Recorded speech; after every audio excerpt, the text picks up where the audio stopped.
A la voz de la plaza, a la voz de la plaza financiera. Sí. No, pues vamos a la voz de la plaza, la vamos a aclarar que es la plaza financiera. Sí, Javier Milei, el economista Javier Milei en línea. Javier, ¿cómo te va? Nacho te saluda. ¿Qué tal, Nacho? ¿Cómo estás? Bien. Acá analizando y charlando un poco de toda la situación que estamos viviendo, Javier. Bueno, digamos, es una situación bastante delicada, ¿no? Y, digamos, desde mi punto de vista, generada por el propio gobierno desde la cabeza de Marcos Peña, ¿no? Básicamente porque... ¿Por qué? Mira, el tema es muy simple. A ver, el sistema de previsión está quebrado. ¿Está quebrado? Sí, está quebrado y vos necesitas hacer una reforma previsional, ¿sí? Ahora, digamos, los 100.000 millones que te vas a ahorrar en el sistema previsional, vos los tenés que usar con este ajuste, por decirlo de alguna manera, para recapitalizar el sistema y para que la situación del sistema hacia adelante vaya mejorando. ¿Sí? Igual, digamos, el estado crítico del sistema requiere, digamos, modificar la fórmula, digamos, requiere extender la edad jubilatoria y requiere bajar el nivel del beneficio, porque el sistema está quebrado literalmente. Pero si vos vas a hacer una reforma, todos los fondos que generes deberías recapitalizar el sistema. Vos tendrías que encriptar el sistema, ¿sí? Digamos, que quede afuera de las cuentas públicas para que vos, digamos, lo puedas empezar a recomponer, ¿sí? Y no, digamos, la estafa que ha sido, digamos, en los últimos 70 años. ¿Está claro? Sí. Digamos, donde además, o sea, los sodomitas del capital se lo apropiaron 2 veces. Sí, pasó a mediados del siglo XX, pasó, digamos, con Néstor Kirchner y Vudú, que manotearon el sistema cuando era privado, sí, aun cuando el 90% se quedó. Entonces vos necesitas hacer eso lo necesitas hacer, ¿sí? Y eso sería un avance muy importante para la estabilidad de las cuentas públicas y podrías encriptarlo, digamos, o sea, es algo que es fácil de hacer. Ahora, ¿qué es lo que pasa? ¿Qué hizo el gobierno con esto?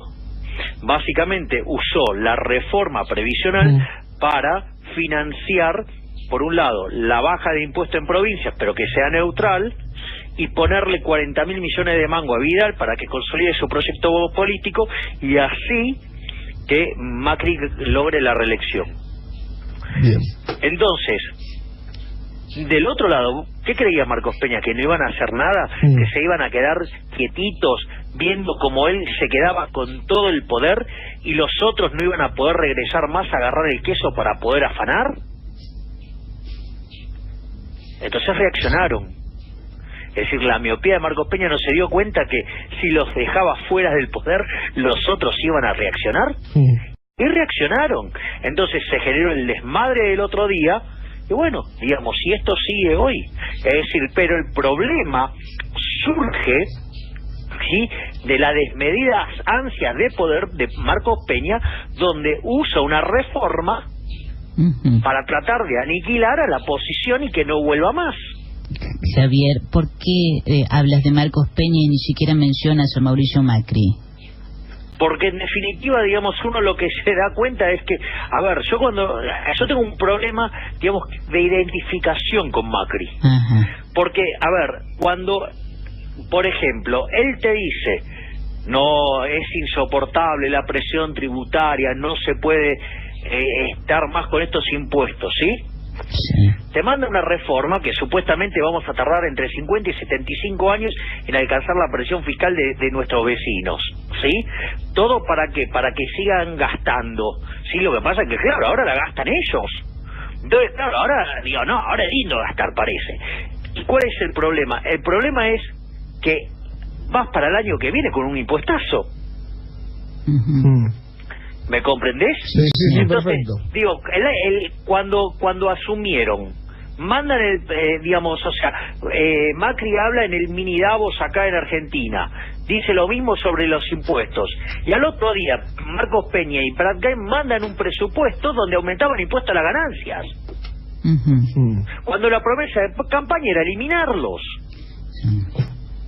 Ahora, ¿cómo lo harías vos, Javier? ¿Qué habría que hacer?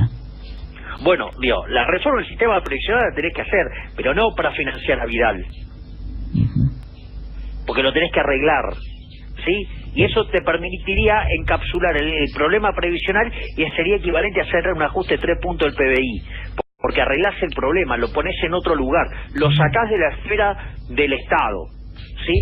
Y después, nosotros lo que proponemos con Diego Giacomino es reducción de cuajo de la obra pública, yendo a un sistema de iniciativa privada como el chileno, sí, eliminar de cuajo los subsidios económicos, redefiniendo totalmente a los contratos, sí, y no solo yendo por el precio, y eliminar de cuajo las transferencias discrecionales a provincia. Ahí tenés 2,3%, 2,8% y 0,9%, ¿sí? Respectivamente, que suman un total de 6, más 3 de poner en caja el sistema previsional, son 9 puntos del PBI. Mirá si tenés rango para bajar los impuestos para potenciar el crecimiento de la oferta de la economía, ¿sí? Digamos, entonces, a la medida que la economía se va expandiendo, vos podés empezar a pasar empleados públicos del sector privado, de público al sector privado. Argentina tiene mucho empleado público, Javier. Sí, claro, digamos, o sea, por lo menos sobran 1,5 millones. Tiene 4 millones de empleados públicos, es un disparate, ¿sí? Entonces, por lo menos sobra 1,5 millones, y si me corres te digo que hasta sobran 2. Entonces, pero vos no podés empezar la reducción del empleo público si no tenés la economía creciendo, porque generás un caos social. Entonces, lo que primero tenés que hacer es una reforma que baje un conjunto de gastos que te permite bajar la presión impositiva para que la oferta empiece a expandirse, y ahí empezás a hacer un programa de retiro voluntario, ¿sí? Digamos, y ahí empezás a arreglar el problema del empleo. Y además, en la medida que crece la economía, las necesidades de tener planes sociales también caen. Escucha, Javier, ¿qué conviene ser primero? ¿Conseguir laburo para quien no tiene trabajo o reducir la planta del Estado? No, primero tenés que generar las condiciones de oferta para que se generen puestos de trabajo, y después ahí es como empieza el trasvasamiento de empleados públicos al sector privado. Si vos no tenés crecimiento genuino de la economía, no vas a poder arreglar ese problema. En esa condición, ¿qué conviene primero?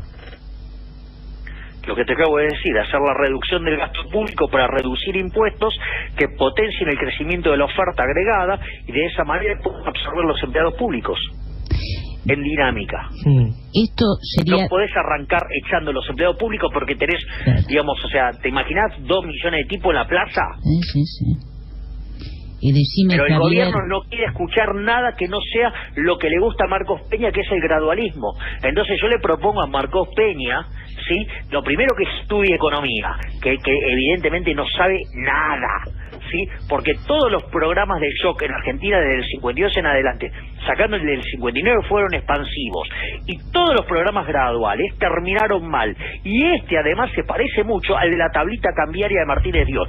Le propongo que escuche el discurso de Martínez Dios sobre gradualismo, porque como después mandan a sus esbirros a criticar a los liberales, entonces digo, por lo menos que se informe.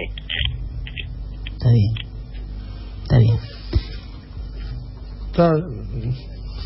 Pasar a todos estos retiros al sector privado y sacarlos del Estado, la manera en que vos lo concebiste dista mucho de lo que vivimos con las AFJP, ¿o sería parecido?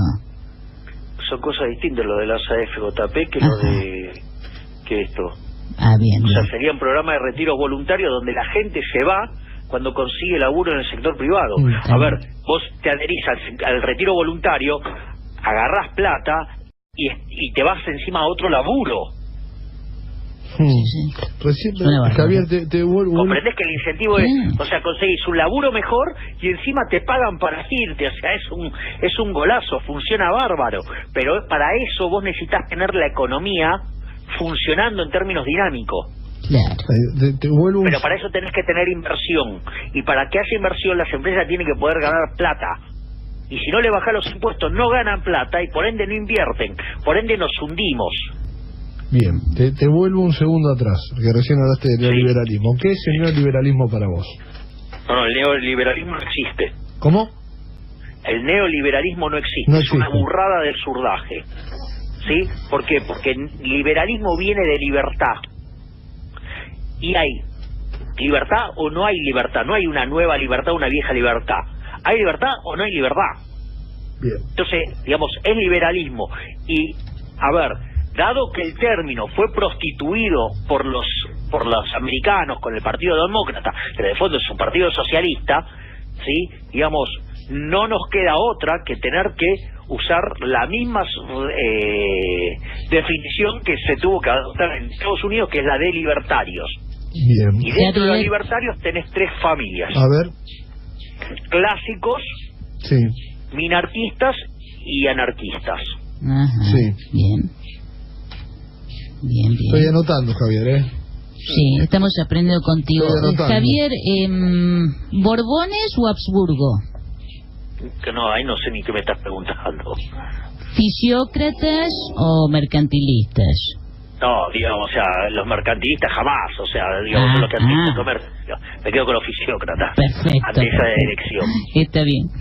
Que son justo, digamos, o sea, de hecho, el nexo entre los fisiócratas y el liberalismo es Adam Smith. Javier, vos qué sabés, ¿cómo es el sistema jubilatorio en otros países? ¿Cómo se banca? ¿Cómo se financia? ¿De dónde se saca la plata? Mirá, digamos, la gran mayoría de los países de Europa tienen, digamos, estos sistemas de reparto que, digamos, han demostrado ser un fracaso total. ¿Sí? Ahora vos tenés otros países, digamos, como puede ser Estados Unidos o como puede ser Chile, que tienen sistema de capitalización. O sea, ahora, el sistema de capitalización en Chile representa 150% del PBI. Y eso es lo que alimenta la inversión y es lo que hace que Chile crezca de la manera que crece. Pensá que cuando, digamos, ¿es más que el PBI? Sí, claro, 1,5 veces el PBI. Estoy tratando de entender, estoy anotando, Javier, tengo unos quilombos ahora que me hiciste todos estos números. Es más, ¿querés que se te termine de dinamitar la cabeza? A ver, sí, dale. Qué lindo término. Mirá, si vos hoy tomaras un trabajador y, digamos, tomás lo que aporta el trabajador a la jubilación y lo que aporta el empleador, en una economía que crece al 3% anual, digo que es una tasa por debajo del promedio histórico de Argentina, bien, y lo pones en un fondo que capitalice al 6%, igual que como lo hace el fondo de los noruegos. ¿Sabés con cuánto se jubila la persona?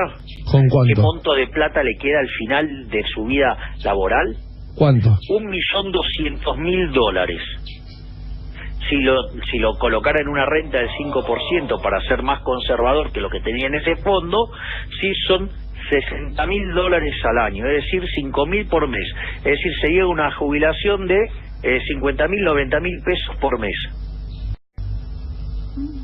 Bien. Para el trabajador promedio de Argentina. ¿Qué me contás?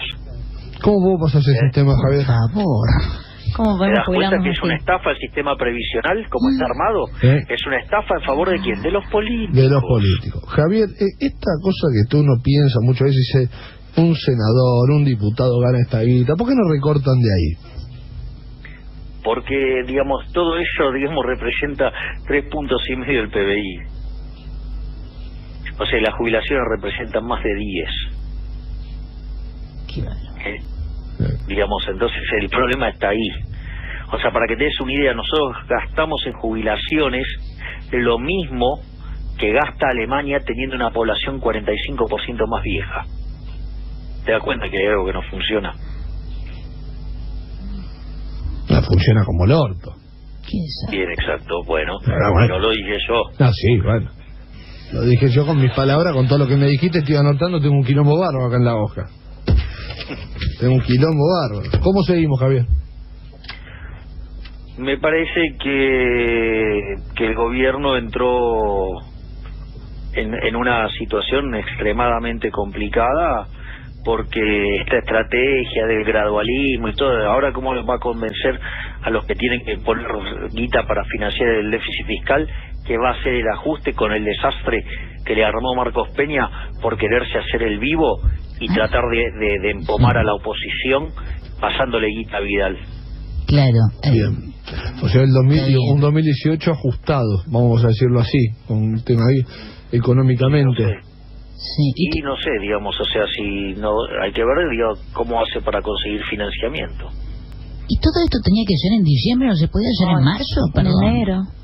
No, necesitaban hacerlo ahora porque la fórmula demencial esa que creó Cristina Fernández de Kirchner, además de jubilar gente sin aportes, digo que todo ese desastre, son 6 puntos del PBI para que se den una idea, o sea, del desastre que hizo Cristina Fernández de Kirchner, digo, al margen de haberse manoteado las cajas, digamos, dando préstamos a tasas por debajo de inflación, ¿no? Pero, digamos, al margen de eso, el problema es que con la fórmula generaba una inercia sobre el gasto que subía más de un punto el déficit fiscal. Bien. Listo. Entonces, si no lo hacías ahora, digamos, no es trivial el efecto. En especial cuando estás bajando la tasa de inflación, porque entonces te viene con la inflación corrida de atrás, y el problema es que entonces eso te aumenta el gasto público en términos reales, con lo cual te genera un desastre. Bien, entre Kicillof y el ministro de Economía actual, ¿con quién te quedas, che? A ver, el problema es que Kicillof fue el peor ministro de Economía de la historia. O sea, logró el milagro de hacer caer la economía en términos per cápita, teniendo el mejor contexto internacional de la historia. O sea, semejante nivel de ineptitud es casi imposible de igualar. Bien. O sea, digo, no vas a poder encontrar a alguien peor que Kicillof. Ese es el problema. Ok. Javier. Mirá que los ha habido malos, hubo malos. Bueno, sí. Javier, gracias como siempre, No, por favor, un placer. Dale, te mando un abrazo grande. Javier Milei, él es economista, charlando un rato con nosotros de todos los temas. Como